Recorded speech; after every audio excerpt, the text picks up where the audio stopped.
Hi, Dave Roscoe here. It is Thursday, September 4th, 2025, and I'm happy to report that I have broken the 1 million view mark according to YouTube analytics. So I want to thank everybody who pops in every day and watches my videos. That's quite a milestone. I've got some more information from the rumor mill. It may or may not be a rumor, but right now there's no corroborating evidence, so I'm going to label it as a rumor until I hear otherwise. Similar to that $6.5 million Pi transfer to OKX.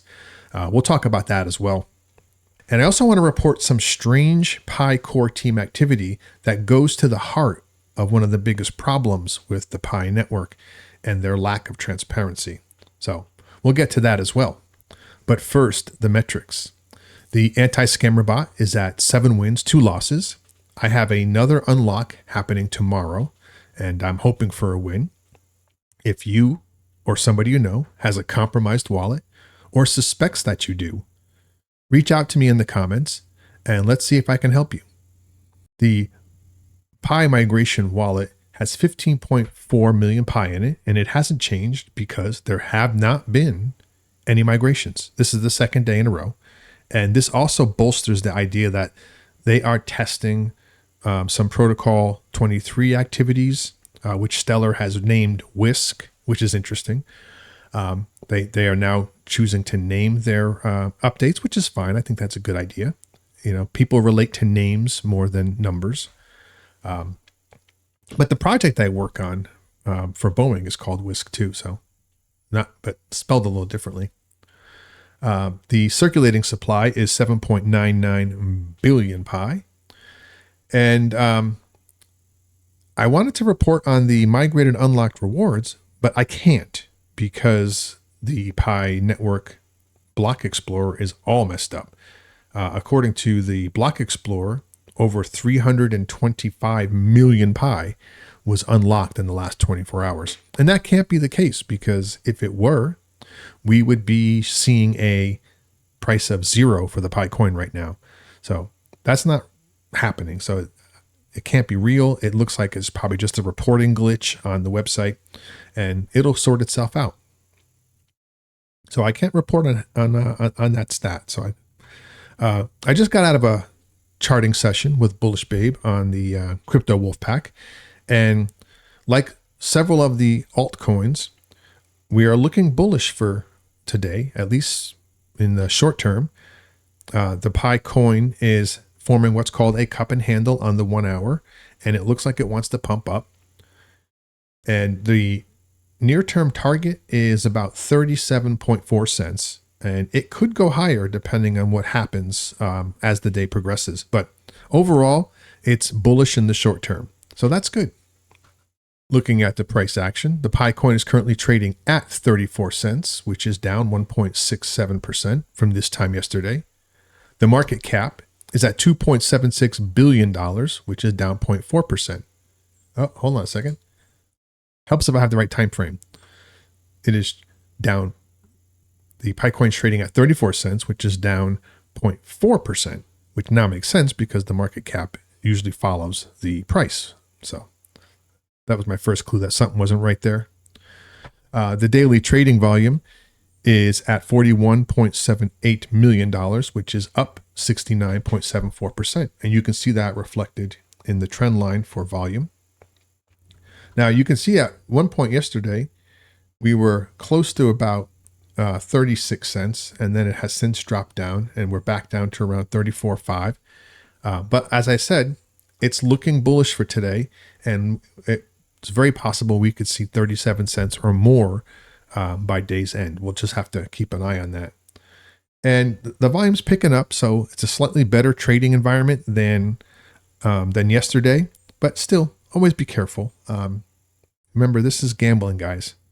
You can win, you can lose, and at the end of the day, nobody really knows what's going to happen. So looking at the rumor mill, this article says Pi Network expands ecosystem with DeFi gaming. Now, I'm calling this a rumor mill, and you'll see why in a second.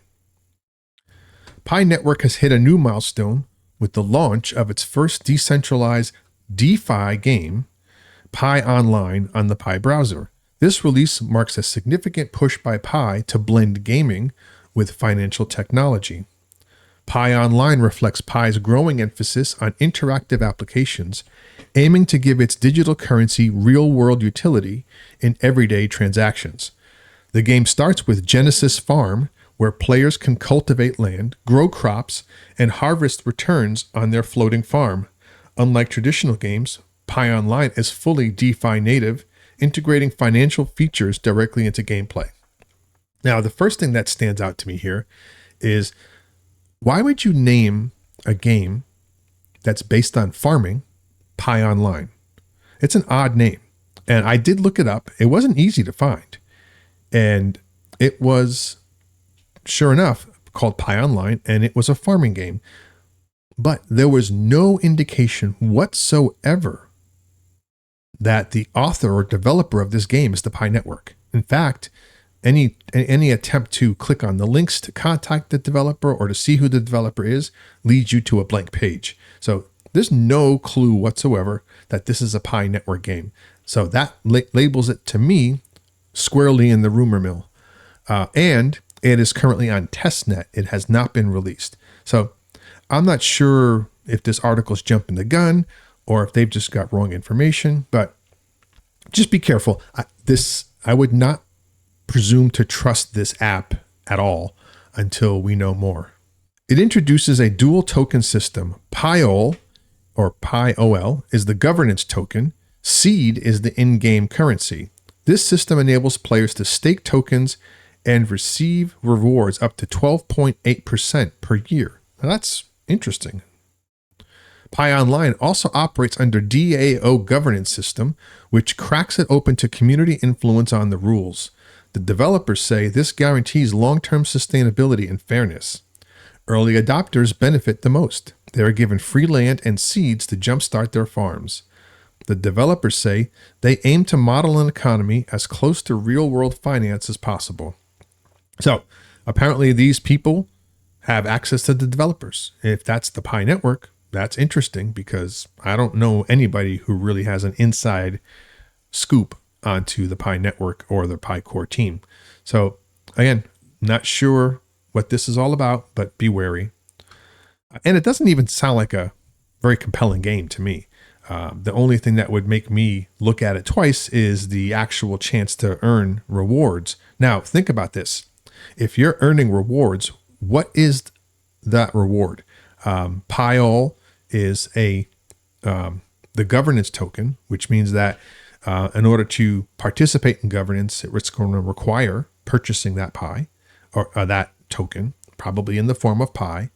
And the seed token, which is in-game currency, probably also purchased with Pi. So where is that Pi going? And how is it, what's the tokenomics of the game? So if you're going to make 12.8% per year, you're making it in what? In the in-game currency? In which case, who cares? It's fake money, just like every other online game. So I'm not quite sure what these rewards are. So everything about this just sounds a little sketchy to me. And until we know more, I would stay away from it. A battle royale mode is set to follow by late September. This assures a good competitive spin, which may attract more players to gaming. See, this article talks like this game is mature. Like I said, I went there on testnet and it looked very, very rough. So, if they're talking about adding new features by late September, what about the base features? Shouldn't it look a little more polished and ready to go? So, again, everything about this just sounds sketchy to me. Stay clear until we know more. Now, I want to talk about some odd behavior by the Pi Core team. And I'm assuming it's the Pi Core team because this all started from the recent Pi movements in the Pi Foundation 14 wallet. And as you can see here, there was 500 million Pi recently moved out of the Pi Foundation 14 into several different accounts. And the Pi Foundation 14 wallet is meant for ecosystem development. In other words, improving the Pi ecosystem. So now, and here we see this one account that I've outlined in red, and there's a reason for that. So if we go to the next image, we see that this account where that Pi was transferred then made a payment to another wallet for 955,000 Pi, totaling $331,000 in value to another wallet. And if you look at that other wallet received that payment and then proceeded to transfer it to OKX. So my concern here is, why did we have that layer of redirection? For one, that wallet that it was transferred to just prior to going to OKX was created through Banksa. If this was ecosystem development with a partner, why wasn't the wallet created within the Pi network ecosystem? Why did they have to create a wallet through a Banksa on-ramper? That indicates to me that there's no tight coupling between the recipient of this Pi and the Pi network.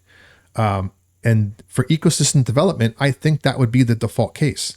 So to me, this looks suspicious. And I'm not one to want to raise undue fear, uncertainty, and doubt. But this is one more indication where Pi network's lack of transparency is going to cause problems. And it has caused problems. And, I found this, so I'm reporting it. And I'm not saying this is good or bad. What I'm saying is it's suspicious. I have no idea why this was done this way. I have no idea why the wallet that received this Pi had to be purchased through Banksa instead of just having the Pi network create them a wallet for this purpose.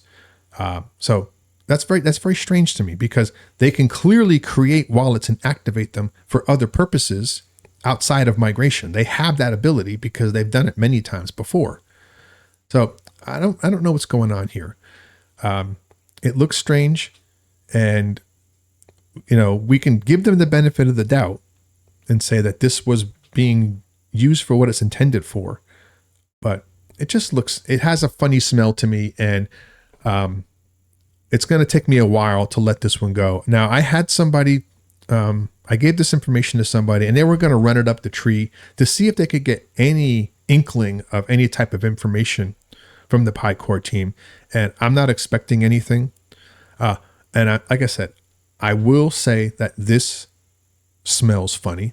It looks suspicious, and without any kind of transparency from the Pi core team, it's now casting a little bit of a shadow for me. And it should for you too. We'll have to keep an eye on this. Maybe we'll learn more. Maybe we won't. But I saw it and I had to report it. You know me, I'm a supporter of the Pi network and the Pi core team. But when I see things that don't look right, I have to report it. And I have to tell you what I think about it and be honest. And just know that I am looking. Good or bad, I am always looking. Now, regarding that strange $6.5 million transfer of Pi to the OKX exchange, as I mentioned in my post yesterday, and some of you don't get my post. So if you don't see my post, that means you're not a subscriber. And I highly recommend that you do subscribe, because I often will post mini updates in the community posts. And if you're not a subscriber, you won't see them. So you'll be getting information late, and sometimes not at all, because that may be the only place I post it. So if you're sitting on the fence, just push that subscribe button. If you don't like it, you can always unsubscribe later. But I offer no money back guarantee. So that strange Pi transfer to OKX, on the surface and on the way it was reported, it looked like a whale had moved a whole bunch of Pi to OKX with the obvious intention of potentially selling some or all of it. And that casts a negative light, because a move of that size is significant. And I labeled that as rumor mill. Well, I had to actually write a quick script to try to find that information, and it found it relatively quickly. And I got the source wallet address for that transfer and then traced it backwards. And as it turns out, the original transfer for that balance came from OKX in the first place. It went from OKX into a series of wallets not affiliated with OKX as far as we know, or anybody else that we know of, but they went through a series of wallet transfers and then back to OKX through the wallet that was reported in the article. Now, it's highly unlikely that any of these transfers involved the exchange of cash. So that I do not believe they were sales.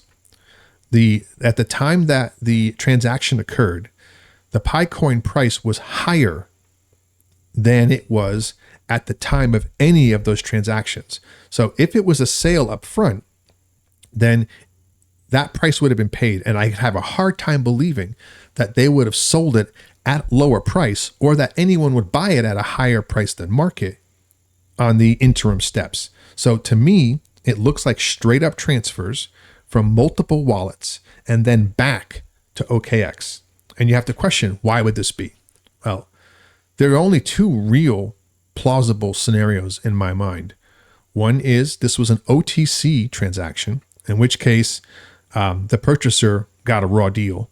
Or if it's possible also that the OTC transaction was not at market price, in which case, it was either a small profit or a net zero profit. But in the end, they got a bunch of pie. And that could happen if you're trying to say fund a project or something, and you offer for example, equity in the project to the seller. So that's one possibility. The other possibility is that OKX wanted this pie off their ledgers for a short period of time to facilitate a particular scenario on the exchange. They wanted their liquidity to look a certain way. And exchanges do this. They will play games with liquidity. And what's even more funny is you'll see them oftentimes doing this between exchanges. You'll see MEXC and OKX making exchanges between themselves, Gate.io in the mix. They'll move pie between exchanges to exchanges to exchanges. And it's really complicated to try to trace this stuff. But all of this is done to control the narrative when it comes to liquidity for any given exchange at any given time. And I think that's the more likely scenario, that OKX was playing some games to make their liquidity look a certain way at that particular time. So there is no whale that was moving pie out of the blue to OKX to sell it. It started with OKX and ended up back at OKX. And in the end, this is a zero-sum event. So as I mentioned, there was no obvious reason to panic up front, and there's still no obvious reason to panic now. Well, that's all I've got for today. If anything breaks, I'll be sure to pop on and let you know. But until then, don't panic. Stay the course, and remember, the success of the Pi Network begins with you. Pi to the moon. Peace.